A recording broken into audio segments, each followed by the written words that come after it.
I ask myself questions. I do this thing where I go to payphones and leave obscure ones on my answering machine. I call myself and say, what's a hexahydrate? What are teals? What's a toracolic acid? There will be a pinprick of joy as I open the door and leave the lights off and press play on the answering machine and hear the sad timbre of my voice testing me. I'll stand there in the dark and say, it's a chemical compound with 6 molecules of water. They're small short-necked dabblers from the genus Anas. It's a deliquescent acid found in the bile of certain carnivores. Between these questions, though, I have to entertain myself. I've been watching 18, 19 hours of TV a day, which it turns out is a good thing because it's where I see it. Where I see baseball players celebrating, pouring champagne over one another's heads, guzzling the stuff, spanking the asses of every teammate within an arm's length. I'm no baseball fan. Didn't even know the World Series was happening right now.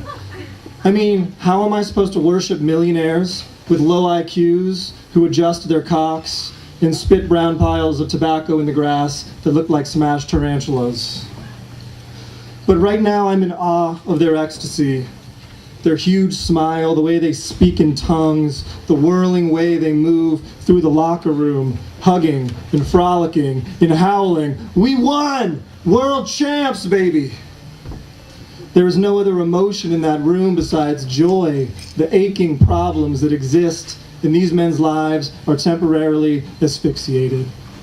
The drug addictions and infidelities and steroids and depression and the nights they beat their wives while wearing championship rings.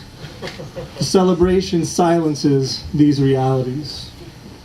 But see, I need a celebration more than these arrogant millionaires. They never worry about the money to make child support payments. They don't know what it's like to miss your wife and daughter so much that you call them every night. But your wife doesn't want to take your calls, and she says not to call, and she says stop calling. She says she needs to go on, and if you loved her, you'd help. You'd help by letting go. You'd help by getting help for your problem. You say, can I talk to her? And she says no, and you ask why, and she says, you know why. I hop in the car and drive to Safeway, and while I'm in transit, I tune in the post-game radio coverage from the World Series. A man is being presented with an award. He's the most valuable player. He says, these guys are my family. What can you do without your family? His grace makes me cry. His grace makes me angry. And I park the car, it's about 10 at night, the store still has customers, mostly bachelors, buying razors and toilet paper and pasta.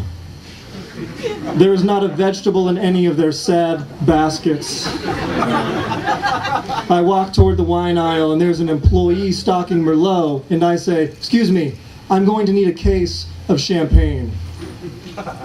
He keeps staring at my eyes, and I wipe them, and he keeps staring, and I look away, but every time I look back, he's still staring. So I say, what? And he asks, are you crying?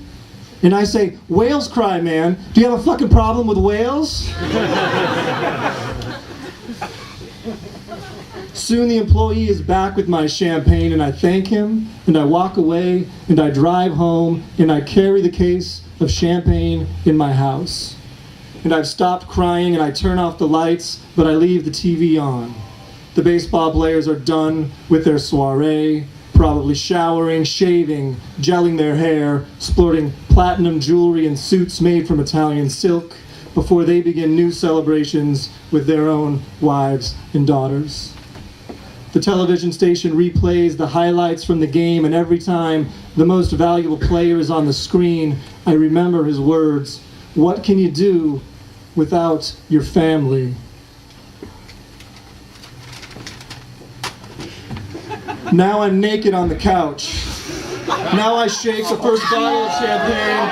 I jostle it with all my might and fear and regret. I empty the bottle on my head and I say, we won world champs, baby! And then I say, I love my family, where's my family? And I won't stop until I've drained every last one of them.